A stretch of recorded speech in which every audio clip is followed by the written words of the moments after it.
और फिर एक ऑर्गेनाइजेशन आई। उन लोगों ने फिर लड़कियों को मार मार के पीट पीट के ये बोला कि अगर तुम पूरा बुर्का नहीं पहनोगी और आंखें भी नहीं दिखनी चाहिए। देखिए वहाँ पे जाली वाला बुर्का, कई जगह पे इतना दिखता है आंखें, वो भी नहीं, यानी तुम कुछ नहीं, तुम्हारी आंखें भी नहीं दिखनी चाहिए तुम्हें, जेल की तरह। और मार मार के उनको बुर्का पहनाना शुरू किया। और सिर्फ उतना ही नहीं, जब ये प्रोसेस पूरी हो गई लड़कियों को बुर्का पहनाने की, आप एक महिला हैं, आप समझ सकती हैं, उसके बाद जो दूसरी लड़कियां थीं उन लोगों को बोला तुम तिलक लगाओ ताकि पता चले दूर से कि तुम हिंदू हो और हम तुमको पकड़ सकें।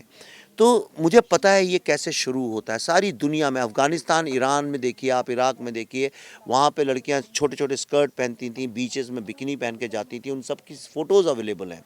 लेकिन जब टेररिज्म घुसा वहाँ पे, ये इस्लामिक टेररिज्म के साथ सबसे बड़ी प्रॉब्लम ये है कि ये जाते ही घुसते ही साथ सबसे पहले महिलाओं का और वीकर सेक्शंस को दबाता है, टॉर्चर करता है, उनको बुर्के के अंदर भर देता है। और फिर सारे जो मेल हैं, पेट्रियार्की जो है वो टेक ओवर कर लेती है और बंदूकों के सहारे फिर ना तो आपको गाने की आज़ादी है, ना डांस करने की आज़ादी है, ना कविता लिखने की आज़ादी है, ना एक्टिंग करने की, आपसे सारी आज़ादी छीन ली जाती है। और धीरे धीरे वहाँ से आर्ट, लिटरेचर सब खत्म हो जाता है और सिर्फ बंदूकों के राज में वही लोग रह पाते हैं जो उन बंदूकों के ऑर्डर को मानते हैं। इसलिए मैं इसके अगेंस्ट हमेशा आवाज़ उठाता हूँ। That's the reason. चलो कोई बात नहीं, चलिए, धन्यवाद। देखिए कई बार क्या होता है कि कश्मीर के साथ समस्या ये हो गई कि कश्मीर पे बात बहुत हुई, बहुत बात हुई about the genocide, murders, rapes, उसके बारे में बात बहुत हुई। पर जिन लोगों के साथ ये हुआ, जिनके साथ ये मर्डर हुआ, जिनके साथ ये रेप हुआ, जिनके साथ ये सब कुछ हुआ, उनसे किसी ने बात नहीं करी। और जब हम और पल्लवी जी निकले ये बात करने उन लोगों से, आप यकीन नहीं करेंगी कि टूटे हुए दिलों की आवाज़ एकदम अलग होती है। टूटे हुए दिल बोलते नहीं, उनको सुना जाता है। और ये मैंने सीखा कि जब मैंने उनसे बात करनी शुरू की तो यानी मेरे जीवन का एक हिस्सा टूट गया, समझ लीजिए जैसे क्रैश हो गया, कंप्यूटर क्रैश हो जाता है, मैं भी क्रैश हो गया कि हमने सारा टाइम उसको एक पॉलिटिकल नज़रिए से देखने में बिता दिया।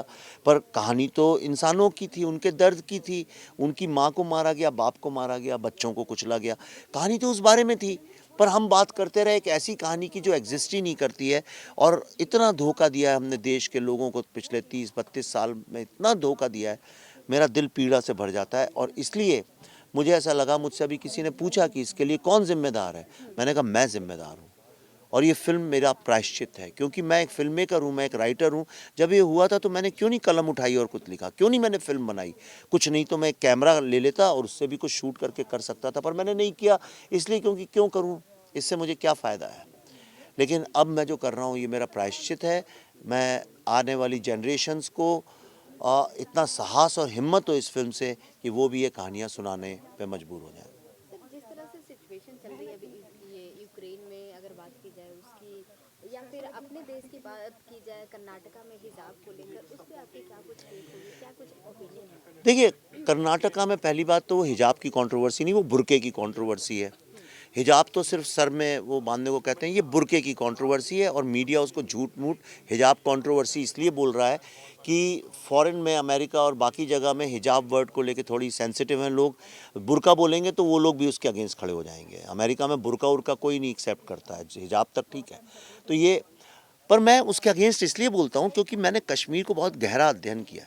कश्मीर में अगर आप देखें तो 80 के पहले की जो लड़कियां थीं वो बिल्कुल आपसे आपसे भी ज़्यादा मॉडर्न कपड़े पहनती। मॉडर्न का मतलब मेरा ये नहीं है कि कम कपड़े पहनना, मॉडर्न से मतलब वेस्टर्न जीन्स पहनती थी, शर्ट पहनती थी, टी शर्ट्स पहनती थी, हर तरह के कपड़े। और उन लोगों को ऐसा नहीं था कि कोई सोसाइटी बांध रही है कि तुम्हें ये पहनना ही पड़ेगा चाहे कुछ भी हो जाए। उनको स्वतंत्रता थी।